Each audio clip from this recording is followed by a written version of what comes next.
here, you guys. Love you. We're just waiting for a friend to the Followers Daughters to join in right now. Hey, good morning. Good morning. Hi, can you hear me pretty good? I can hear you. Okay. I was having technical difficulties. I'm outside and there is no internet connection. Oh, okay. Well, thank you for joining us. No problem. So tell us, what city are you representing today? I am in Chicago. Chicago Hey, Chicago. area. Hi, all the Chicago people. How's the weather out there today? Cold, but not too bad. It's not too bad. It's still a little snow on the ground out here. Okay. It's nice and sunny out here in LA, California. So we're going to jump into it. Ernest James is a mentor, a minister, and a father. And he's my friend on Instagram. So we have a Q&A with him today. So why don't you tell us about why you became a minister? I became a minister, I would like to say, for three reasons, or a three-part reason, right? So one is legacy, one is a love for people, and one is a calling, right? So in the legacy platform, my great grandfather was a pastor and a minister. My grandmother was a pastor and a minister. My aunts and uncles were pastors and ministers, and my mom was a pastor and a minister. So it kind of, if you ever seen the movie, watch the show Blue Bloods, and they always talk about the family business. So it's kind of like that, like that's the family business. So that's it's not like Greenleaf. Have you seen no. You look on the opposite spectrum. No, not like Greenleaf. Okay. No, I haven't watched that show yet, but now I have to watch it. Blue Bloods? Mm-hmm. It's a very good show. Yeah. So that's the first one, legacy. The second one is I have a love for people, right? And I do ministry. I also do home health care. So I'm always helping in some kind of way, with people, because that's just thing that I love. And then the last thing I would say is calling. You go through a process of finding yourself and connecting with God, and He lets you know what it is that He wants you to do, from that calling that's in your heart, that longing that says, this is the direction that I want you to be in. And, you kind of accept that challenge, and you go forward from there. I love hearing that the world always needs someone to help, and so many people are struggling with family issues. So, and plus, how you said you have a calling, and it's a legacy. I mean, I think it's beautiful when you come from a church family. I mean, there's so many talents and gifts that come from the church. So are you Christian? I want to make sure. Yeah, I'm Christian. My church, I would say, is non-denominational. Okay. And the reason why I say that, I grew up in a Pentecostal church, which is a kind of strict holiness background. When I got older, like in my 20s, I moved to a different state, and I joined a church that was Baptist, which is kind of Baptist church back home in Arizona. Right. So it's different, So as I grew, I actually grew in my ministry at that church, right? Okay. So I'm kind of a mix of both. I still have some strong Pentecostal beliefs, and then I have some other beliefs that I gained with the knowledge of when I was at the Baptist church. So I'm kind of a mixture of both. So when myself and the senior pastor of our church, we started our own church, 8 years ago. And so we started and we went non-denominational, just for the fact that we both kind of came from the same background, and it was the same thing. Just we're like a mixture of both. So we went non-denominational. Well, that's great, and I'm glad a lot of my Christian friends will be happy, because usually they look at my show like, because I'm a divorce party planner, they're like, oh no, we got to stay away from her show. It's negative. But it's always wonderful when we have someone positive, and that's really what we want. We want to help some of the people that view our show. And I mean, a lot of the children on our show are they come from single parent households where the father's not there, due to various reasons. So this is really, special that you're on our show today. And I have a lot of questions, so I'm gonna just jump in. Okay, let's go. All right. How long have you been a minister? I've been a minister about 20 years, I would say, consistently. Like I said, when I moved out on my own, I was in my 20s, and I joined that Baptist church that I became associate minister there. And that was kind of my official ministry when it started. So that would say about 20 years. But I preached my first sermon when I probably was 15. I think I was 15, 16, and it was a surprise. If I got time to share that story. So my pastor, we had a youth night, right? Every once a month we have the youth night, and on the youth night we would have one of the youth would speak, right?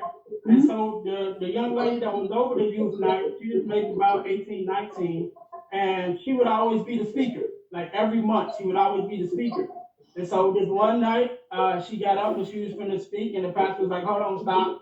And she was like, "You know what? Every month we have the same speaker, and we got a whole array of youth, you know." So she was like, "It shouldn't be the same person all the time." So she chose me and another person just like that and said, "Y'all finna speak." And so the other person went first. They gave me about 5 minutes to find the scripture. Oh my So I got a scripture and found my scripture and did my 5 minutes, and then it was on from there. I love that because sometimes our church back home in Arizona, they would do the same thing. Because a lot of people sit on the sidelines, and sometimes you have to be, put on the spot to grow and, show your talent. So I'm glad that they did that. That's really beautiful. And, they gave everyone my start. Moment to shine, let you know who you are.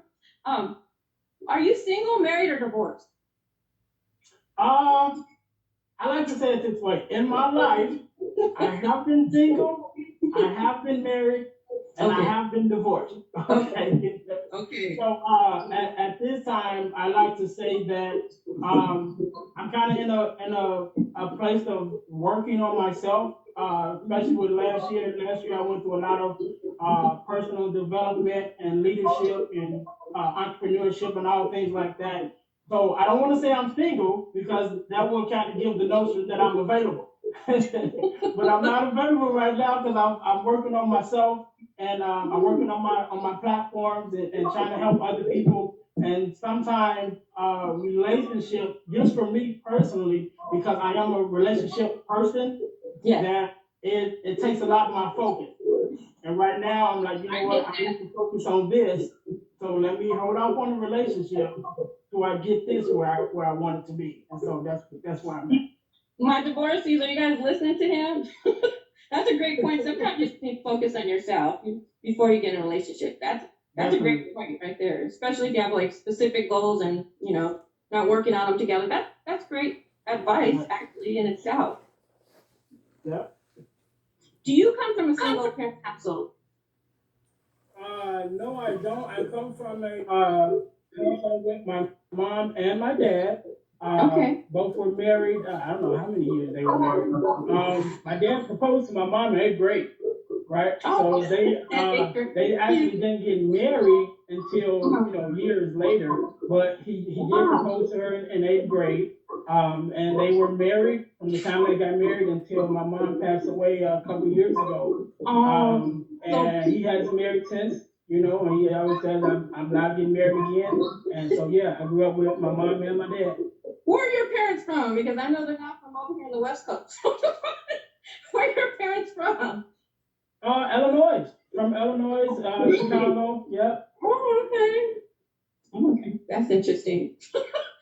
Definitely a difference in raising over here on the West Coast versus over there. Mm-hmm. Do you think that if a person comes from a single parent household, that their children will repeat the same lifestyle? There was a statistic that says that most fatherless daughters will have fatherless children. Right? Yes. And it's a true statistic, unfortunately, but that goes into um, fathers and mothers, just people in general. Um, so it is a cycle that continues, right? And so the reason why, and which I'm glad you asked that, because the reason why is we are accustomed to what we're used to, right? True. So Yeah. if we grow up in a single parent household, that's what we know, Yeah. right? And so we unconsciously carry ourselves in the way of being in a single household, right?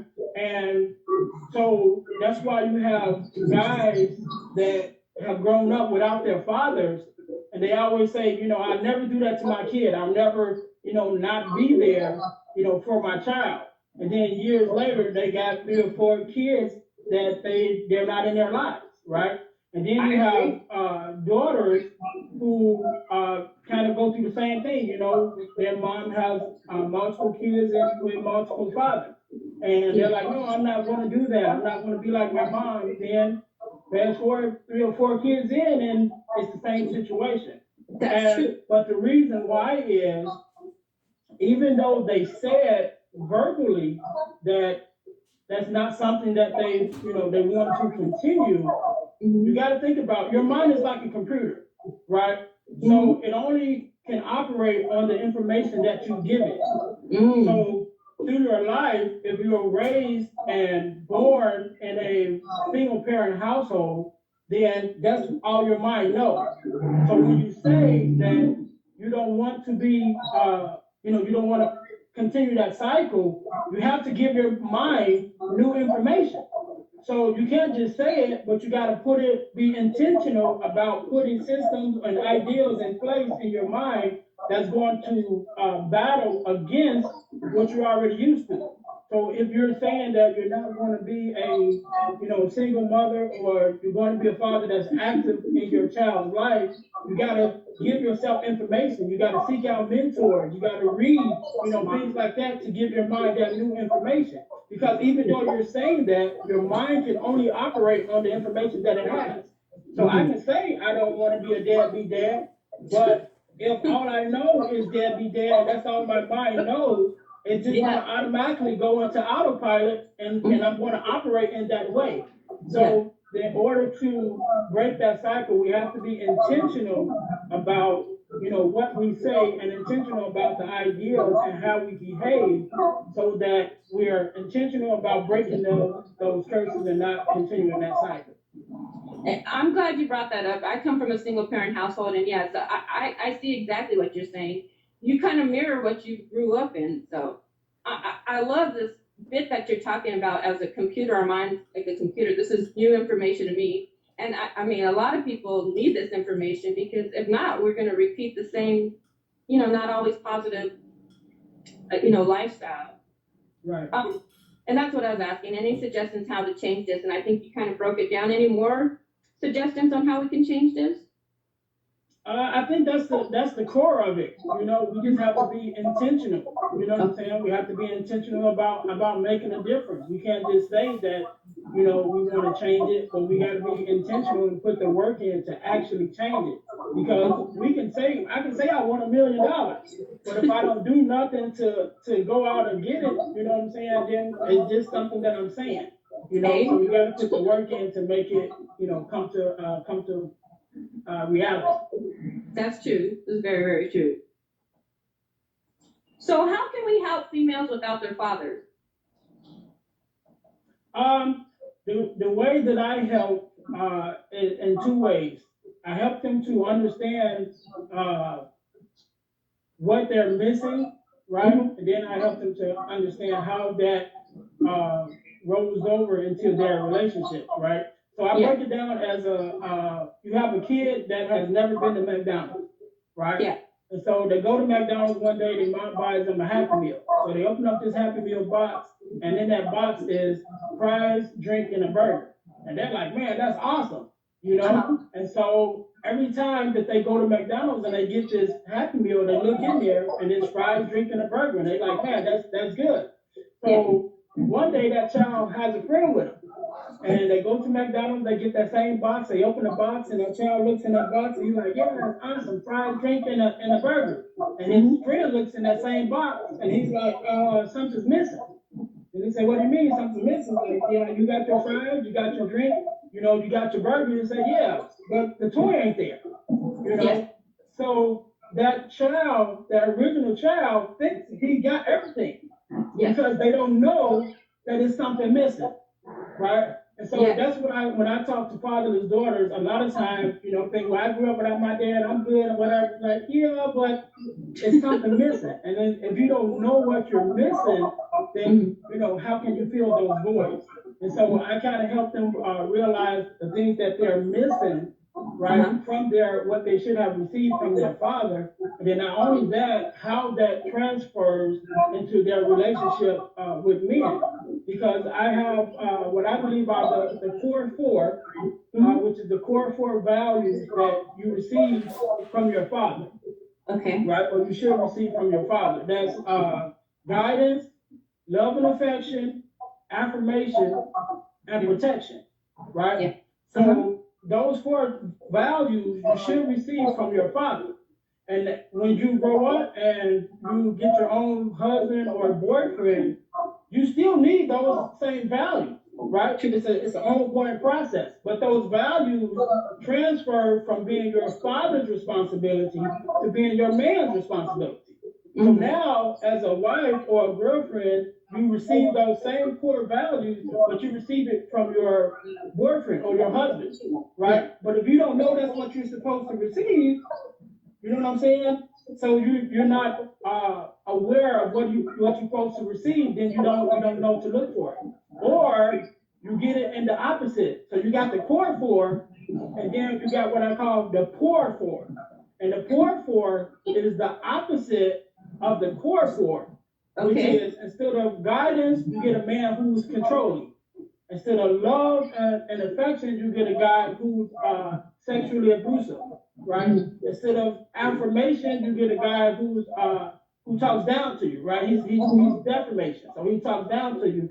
And instead of protection, you end up with a guy who's physically abusive, right?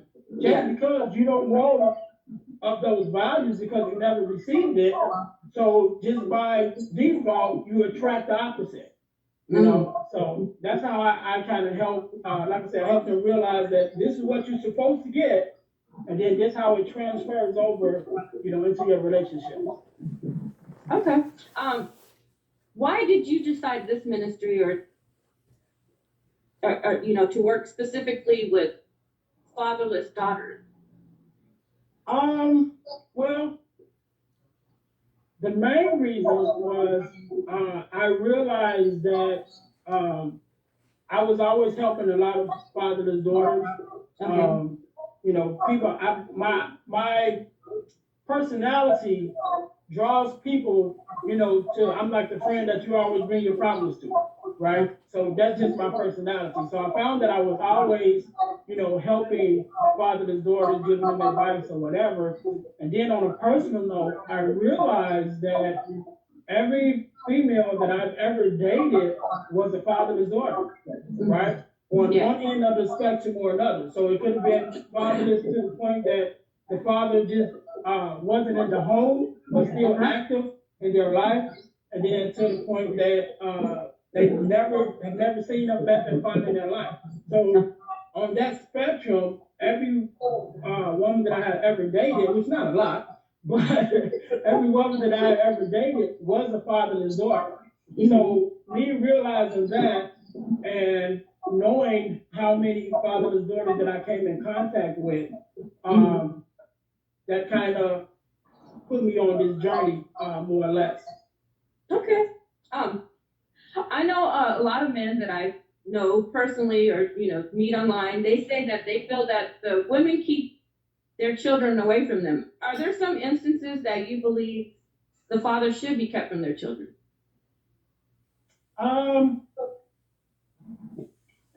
That's like a yes and no answer to that question, right? So on one hand, I want to say no. Okay. Because if you have a good father and you have a bad father, they have one thing in common, and that is they're a father. So Okay. whether they're good or bad, don't change the fact that they're a father. You Okay. know, so if my father is my father, whether he's good or bad, that's up to, you know, whoever's making that decision. But he's still my father. You know what I'm Mhm. saying? So on that note, whether he's good or bad, I don't think that should stop him from being in his child's life because he's still a father, right? Okay. Um, but there are some instances that you may have to put some boundaries in place depending on you know, the kind of person that he is. So if he's a violent person or he's a person that, you know, drug addiction or alcohol addiction, things of that nature, then there Yeah. should be some boundaries in place when he's interacting with his child. But I don't think that he should be kept out of, you know, just all the way out of his child's life. I don't think nobody has the right to make that decision without taking everything in consideration. You know, like I said, there are some instances that there are some things that need to be put in place. You know, but whether he's a good father or a bad father, he's still a father, and to that child, he's still, you know, that child's father. Either way. I can understand that. What if they're dating a stripper?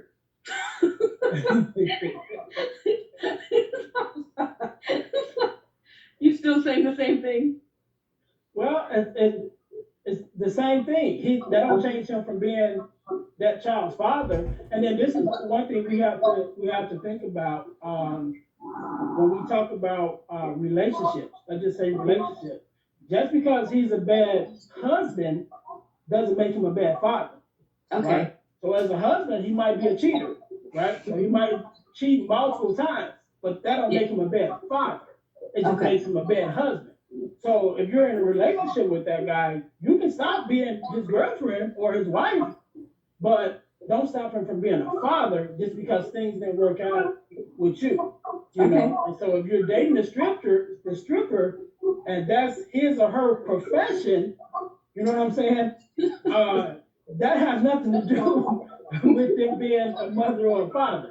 You Okay. know, but that boundary has to be put in place so that if that's the boundary, to make sure that uh, they are keeping their profession away from their child. You know what I'm Yeah. saying? Yeah, I So totally agree. Yeah. that boundary has to be With that put in lifestyle place. comes sometimes drugs and alcohol, another thing. Right, right. So that boundary has to be put there. Hi, Christopher Brown. Do you have any suggestions on how parents can work on staying together? Um, my first thing with that would be make sure that both people want to be together. Okay. Right. That's the number one thing because Terrence Howard, when the movie Hustle and Flow came out a couple years ago, Yeah. Terrence Howard did an interview, and he was saying that in that interview he was raised around when he was growing up, he knew a lot of pimps and players. Yeah. And one of the pimps told him some advice that he remembered, and that was the person who cares the least will control the relationship.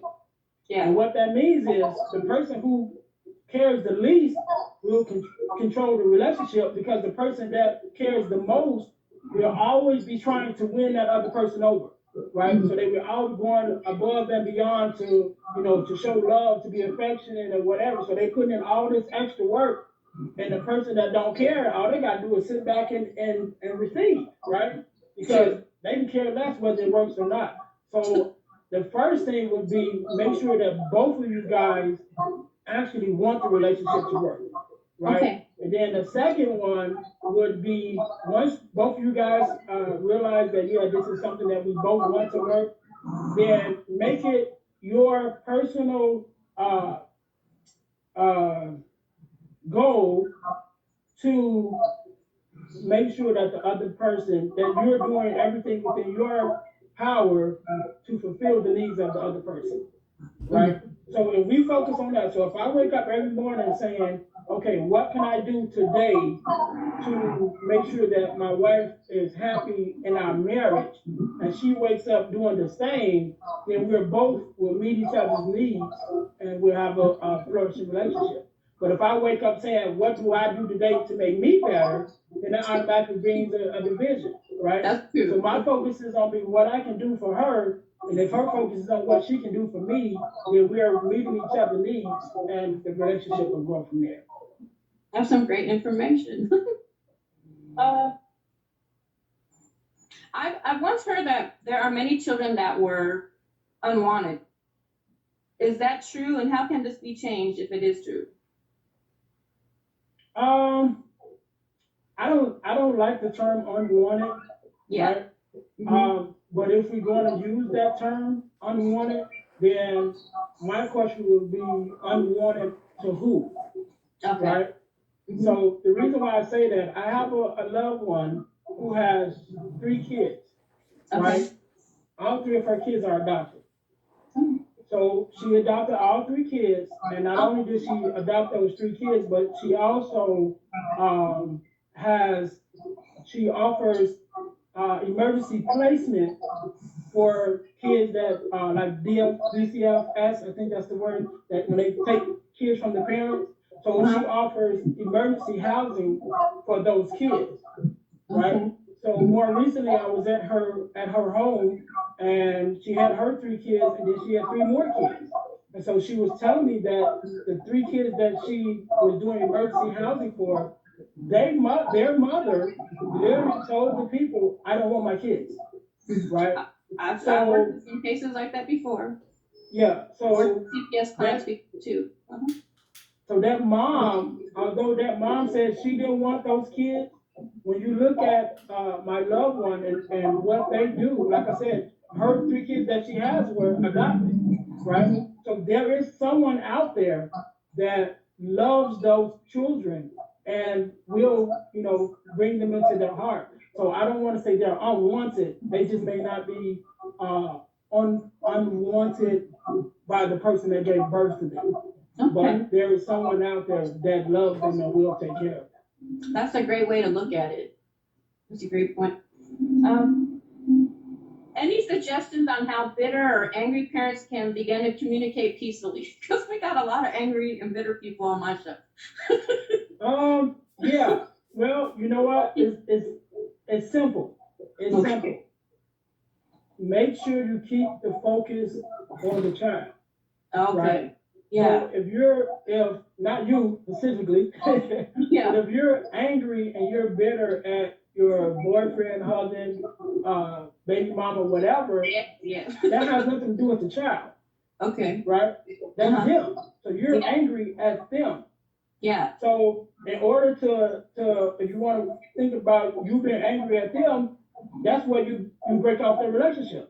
So Yeah. now I'm not your problem, and you're not my problem. So I don't have to be angry at you no more because I moved on. True. However, if we have a child together, I have to make sure that our communication for the sake of our child is just that. We are Mhm. communicating for the sake of the child, and we are uh, communicating and interacting with each other for the best interest of the child. Not for me, not for you, but for the child. So if we keep it on that, then they'll be able to work together and make sure that that child has a balanced upbringing with mom and dad. Even though mom and dad don't care for each other, they both love that child. And if they keep that interest on that focus on the child and the child's well-being, then and take their own personal stuff out of the way, then they'll be able to work together. Okay, because I have a lot of people that feel that way. They're really angry and bitter at the ex. And I know you explained that focus on the child. Is there any other additional ways? Because there's so many scorn people on my show. I mean, is there any, like, I think sometimes they see the other partner and their ex-partner dating all these women and, they're sitting in the house by themselves watching kids or working. Is there anything else that they could do, like any outlets or any suggestions on how to make Well, the you know not what? difficult? That goes back to what we talked about earlier when you asked me was I single, right? And I Uh-huh. said I was working on myself. you got to take that inner journey, right? Why are you still upset over somebody that you're not with no more, Yeah. right? So if you're still upset with someone that you're not with anymore, then that's because you're holding on to something and you should have let go when you let the relationship go. So True. you have to focus on that. What am I holding on to? What am I upset about? If you still want that person, then you know what I'm saying? That'll be understandable that you are upset that they moved on. But Yeah. that also brings up the issue of why are you still chasing someone who obviously don't want to be with you? Right? Yeah. Why are you still trying to, so again, you got to take that inner journey and look at, okay, what's going on with me that when I see this person happy, or moved on, that makes me so upset because I haven't moved on. Why haven't I moved on? What is it about me what is it that's preventing me from looking for my new happiness and my new relationship? So you got to take that inner journey and find out what is the root cause of your unhappiness. Because if you're not with that person no more, then there's no reason for you to be looking at whether they're happy or not. That's not your responsibility no more. Your responsibility is to yourself. So if you want a good relationship and you want a prosperous marriage or whatever, then that should be where your focus is. And Okay. that started with you breaking up from that person that you didn't want to be with. So since you broke up with them, keep it moving. Stop looking at what they're doing. You know what I'm saying? Focus on yourself. That's true. And go ahead from there. That's very, very true. If the person is not the same faith as you, do you feel that you can still get through to them?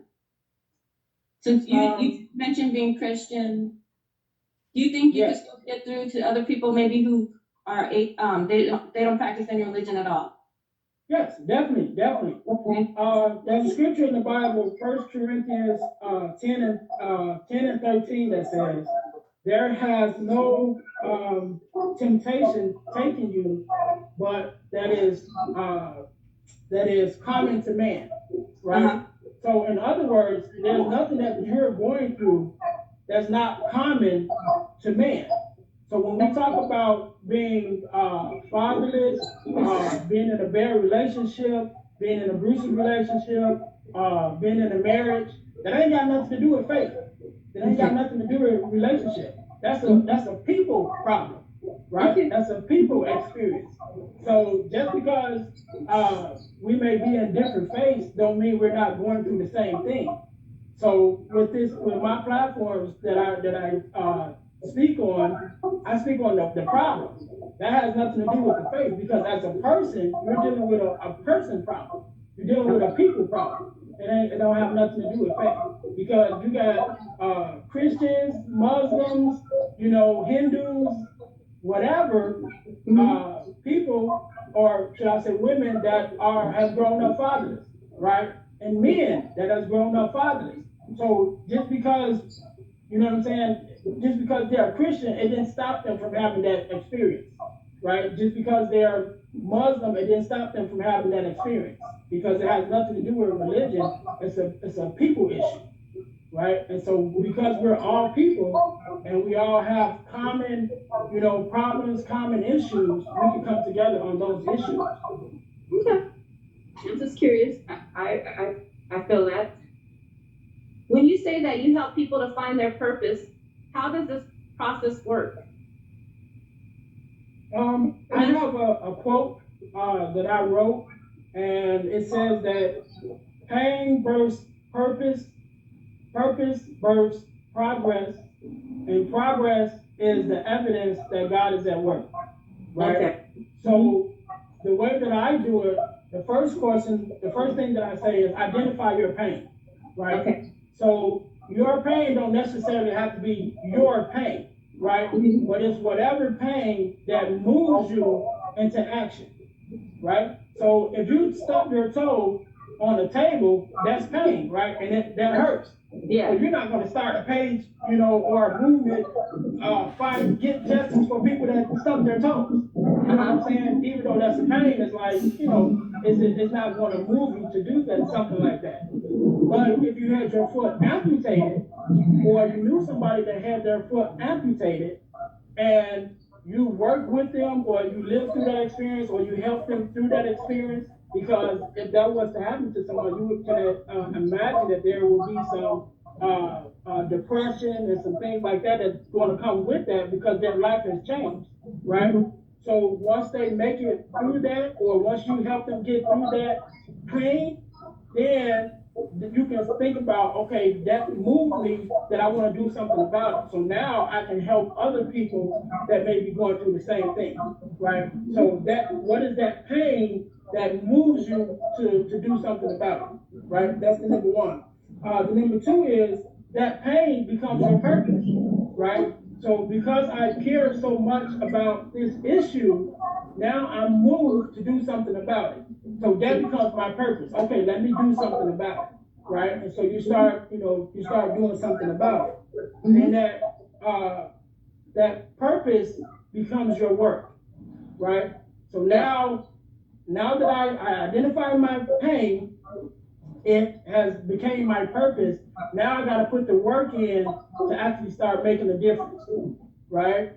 And so when you start making a difference, then when you start putting the work, then you look for the evidence of that work. That's the way that you're supposed to go. Because if it's your purpose and you start putting it into work, there's going to be some evidence that comes along that lets you know that you're on the right track, right? Okay.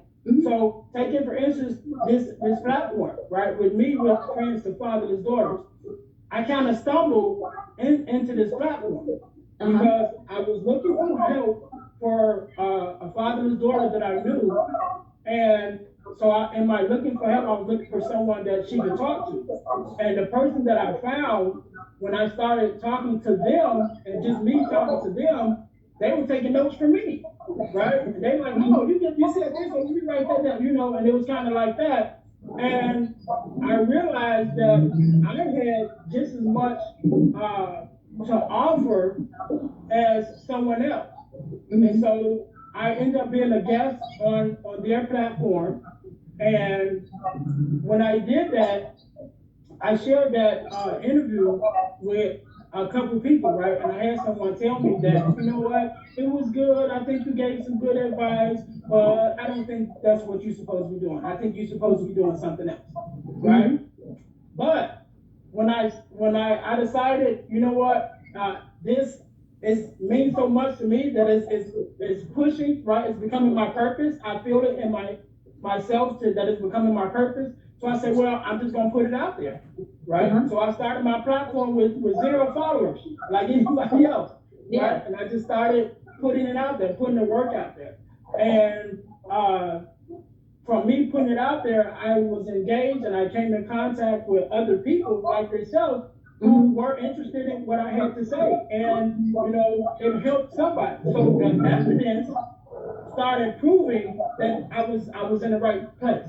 Yeah, I totally agree. I mean, like I said, I came from a single parent household. A lot of my girlfriends, similar background. So, I mean, it's definitely an area that we need guidance in.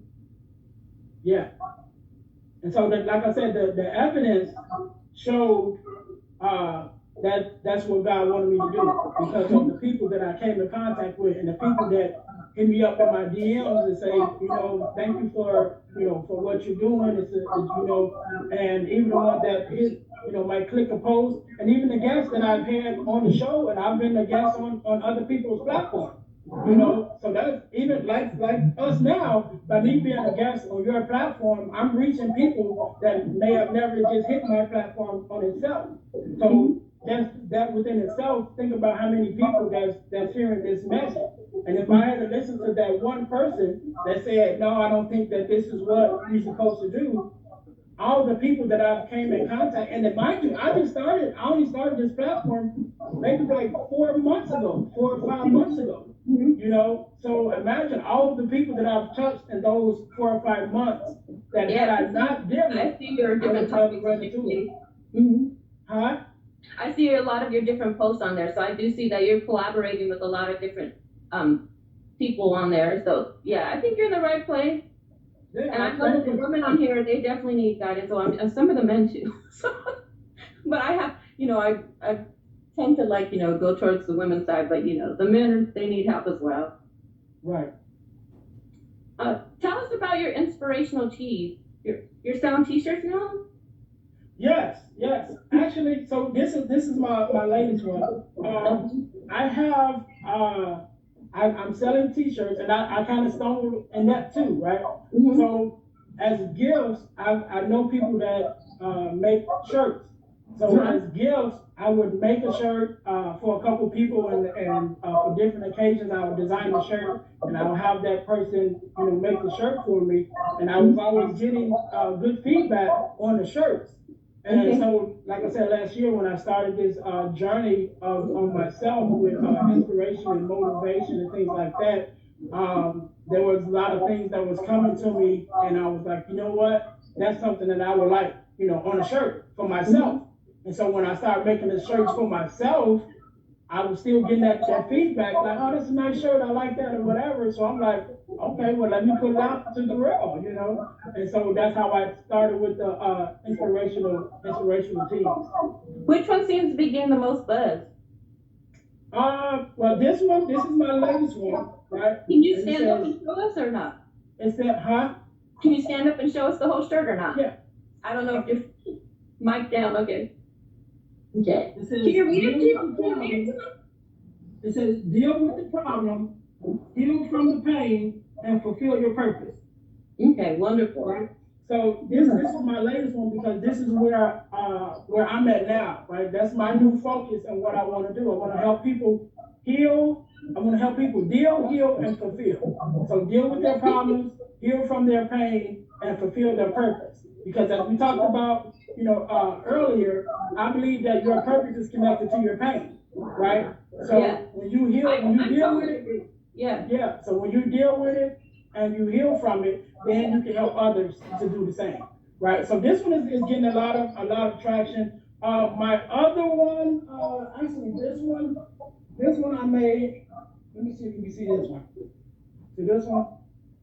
Don't wish, work. Yes. Right. Don't wish, work. So when I talk to a lot of people, and because I have a mentoring page also, where I talk to men, right, and young men and young boys, and I talk to just people in general about their future, what they want for their future, and I found that a lot of them treat their future like a fairy tale.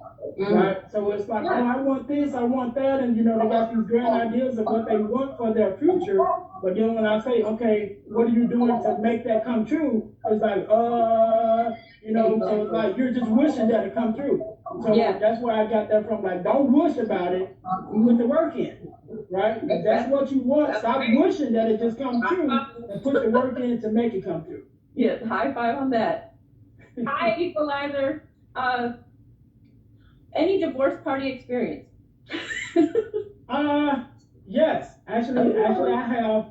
It wasn't a big thing, but when I got divorced, I got divorced around the same time that my one of my brothers, their birthday was coming up, and so they were having a big thing for their birthday. So I was like, you know what? Well, I'm going to go and kind of connect with them, and they were celebrating their birthday, and I celebrated my divorce. Okay, kind of combined event. Okay, I can see that happening too. Now, we usually end the show with like any last words from X. Is there anything off your get off your chest? Any last words from X of yours? Yeah. Okay. So, and this is not just to my exes, but just exes in general, and kind of for everybody, right? Yeah. So my motto is love and loss is a part of life. Just be aware of the part that you play. Okay. Right? So the reason why I say that, because let's say love, we fall in love and we fall out of love, right? Yeah. So if we never fell out of love, then we'll still be in love with the first person that we fell in love with. So if you imagine the first crush that you had when you probably were in grammar school, you know what I'm saying? Can you imagine as an adult still being in love with somebody that you knew when you were like 5 years old? You know what I'm saying? You can imagine how the dynamics as an adult and a child, that relationship wouldn't work, right? Mm-hmm. So you fall in love and then you fall out of love. It's a part of life, right? Uh-huh. So just be aware of the part that you play. So when you fall out of love, if you can accept the fact that it's just a part of life, then you can move on to find your next love, right? And it doesn't have to be a toxic environment, because if it is, then what is the part that you play in it? What are you doing to have this broken relationship, but now it's turning toxic because of the actions of you, or the actions of somebody else? Like what you're doing that's making that happen, right? So love and loss is a part of life. Just be aware of the part that you play. Okay. So Ernest James, where can we go to learn more about your services? So I have two platforms, right? I have Friend to Fatherless Daughters, Okay. which is friend, the number two, fatherless daughters, as one word. And on that platform, I help young ladies that grew up without their fathers understand what they're missing, and then understand how that reflects in their relationships for the future. And I have another platform, which is Man Up Ministries, which is man dot up underscore ministry. I know that's a lot, but Man Up is an acronym, and it stands for Men Activating Newly Untapped Potential. Right, and so that's a male mentor page where I work with men of all ages, but specifically young men that grew up without their fathers, to kind of give them a foundation into manhood and some direction as they go, into their lives. So those are my two main platforms that I have. I'm kind of working on my flow page right now to put all together in one place where everybody can get that information. But as of right now, those are the two main places that you can come across, my work. And then for the tees, you can go to Cobalt Attire. That's COBALT Attire ATTIRE.com. CobaltAttire.com. And go under the inspirational tab, because that's a company that makes shirts. I have a partnership with them, so they make other clothing also. But if you go under the inspiration tab, then it'll take you directly to my items that I have on there. I think I have about 10 different shirts on that platform. I'm really excited about your different platforms, and I'm really excited about the male one as well, because like I come from a single parent household. A lot of the guys that I meet, they're a similar background too. I think a lot of people come from split households, so yeah, they didn't have a father in their life as well. I mean, and that's really important. And that's what I was saying to you about when you're identifying your pain, it doesn't necessarily have to be your personal pain, right? Because like I told you, I grew up with my mom and my dad. Right? Yeah, so my sisters were not fatherless daughters, and my brothers and I did not grow up without my father.